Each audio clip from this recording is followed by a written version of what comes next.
Assalamualaikum, salam sejahtera. Saya Nurul Ain binti Syed Ahmad, juga dikenali sebagai Cik Wati.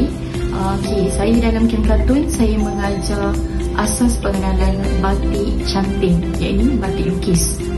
Untuk bengkel batik ini, kita ajar seawal usia 4 tahun ke atas hingga dewasa. Kita ajar basic, yang mana kita ada pecahan modul mengikut proses batik. Sama ada seawal usia untuk belajar asas mewarna sahaja bagi pelajar rendah, dan menengah ke atas sehingga dewasa kita ada batik canting yang mana memerlukan proses mencanting. Jadi modul dia, skop dia lebih besar dekat situ.